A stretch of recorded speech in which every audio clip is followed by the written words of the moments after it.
Kata Allah Subhanahu wa taala, "Hai manusia, dulu selama di dunia engkau itu ghaflah, dalam keadaan lalai, tidak tahu apa-apa yang kalian sudah lakukan selama di dunia.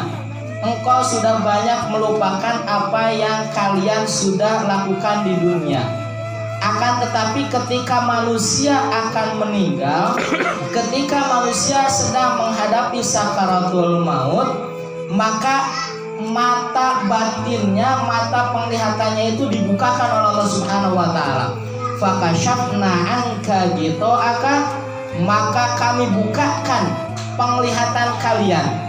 Maka ketika kita sedang menghadapi sakaratul maut, itulah semua yang pernah kita lakukan di dunia ini akan terlihat, baik dari amal soleh maupun amal salah, dari perbuatan yang baik maupun perbuatan yang buruk, yang terlihat oleh orang lain maupun yang kita tutup-tutupi, yang besar maupun yang kecil, yang masih kita ingat ataupun yang sudah kita lupa. Itu semuanya akan Allah beberkan, akan Allah perlihatkan kepada kita ketika kita sedang menghadapi sakaratul maut.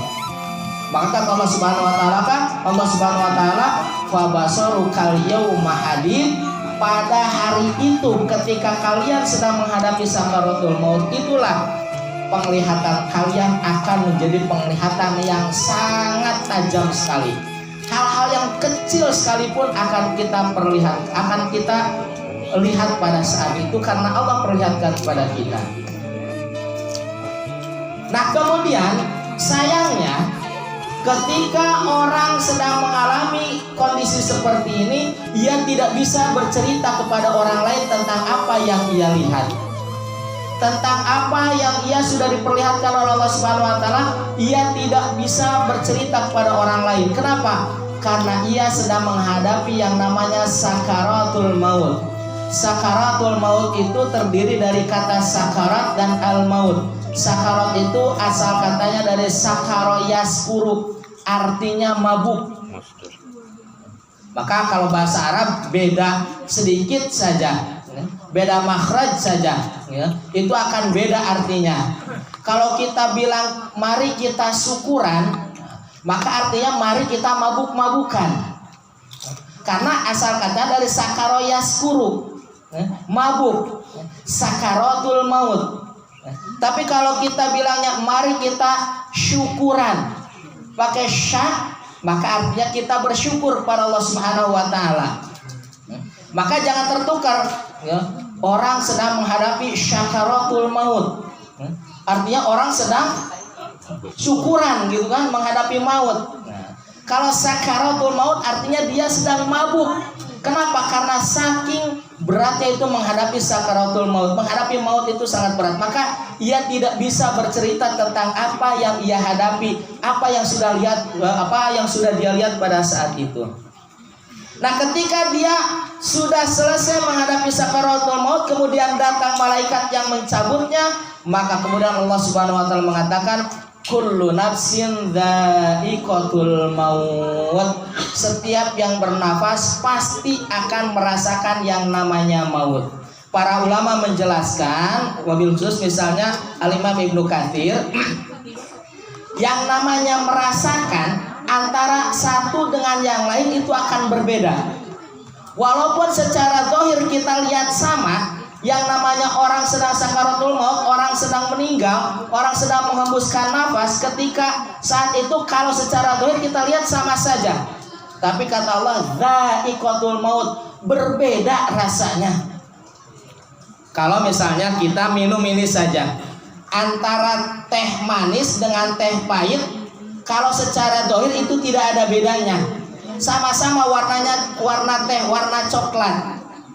Kalau hanya dilihat saja, akan terasa beda bagi orang yang meminumnya.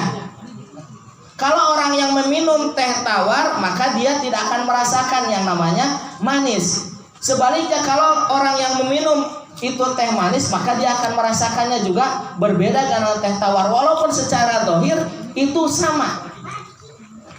Maka begitu juga kata Allah Subhanahu wa taala, Za'iqatul maut, yang namanya merasakan maut itu pasti berbeda-beda. Walaupun secara zahir ketika menghembuskan nafasnya sama, tapi ada orang yang ketika dicabut nyawa itu yang hadir adalah malaikat yang mencabut nyawa dengan keras, dengan kasar. Tapi ada juga yang hadir pada saat itu, malaikat yang mencabut nyawanya adalah malaikat yang mencabut nyawa dengan penuh kelembutan. Sebagaimana dijelaskan oleh Allah Subhanahu wa taala dalam surah An-Nazi'at, "Wan nazi'ati gharqa." Demi malaikat yang mencabut nyawa seseorang itu dengan cara yang keras, dengan cara yang kasar. Wan nasyitati nashta, dan demi malaikat yang mencabut nyawa seseorang itu dengan lemah lembut. Maka ia akan berbeda. Itu tergantung dengan amalan-amalan selama ia lakukan di dunia ini. Nah, kemudian ketika seseorang sudah selesai dicabut nyawanya, kalau orang yang beriman, maka kata Allah Subhanahu wa taala, "Innal ladzina qalu rabbunallah tsumma istaqamu tatanazzalu 'alaihimul malaikah." Kata Imam Ibnu Katsir, tatanazzalu 'alaihimul malaikah itu indal hudur, ai inda huduril maut. Artinya ketika nyawa seorang mukmin yang dia istiqomah dalam ibadah sudah dicabut dari ubun-ubunnya, maka pada saat itulah datang malaikat yang mengatakan, "Allah takhofu," jangan merasakan khawatir, jangan merasakan ketakutan, wala tahzanu, dan jangan merasa sedih, wa absyiru bil jannatil lati kuntum bihi tu'adun, dan bergembiralah karena Allah Subhanahu wa taala sudah menyediakan surga yang telah kalian yang telah dijanjikan kepada kalian. Kalau orang mukmin ketika nyawanya sudah dicabut, begitu dicabut datang malaikat yang memberikan kabar gembira kepada roh tersebut. Berbeda dengan orang yang fajir, orang yang fasik, orang yang banyak berbuat maksiat, maka ketika nyawanya sudah dicabut oleh malaikat yang kasar, maka kemudian nyawanya dicampakkan kembali oleh para malaikat ke bumi ini, dan ia tidak bisa menembus langit. Maka itu kondisi ruh ketika dia sudah dicabut oleh malaikat.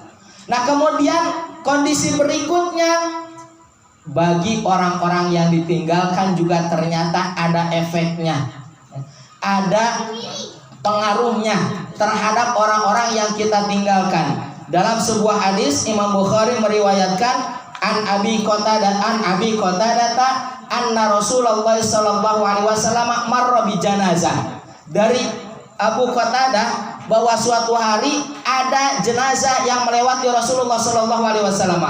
Faqala mustarihun au mustarahun minhu. Ini jenazah ini bisa jadi ia termasuk kategori yang mustarih atau ia termasuk kategori yang mustarahun minhu. Qalu, maka para sahabat bertanya, mal mustarihu wal mustarahu minhu ya Rasulullah. Apa itu yang dimaksud dengan mustarih dan mustarah minhu ya Rasul?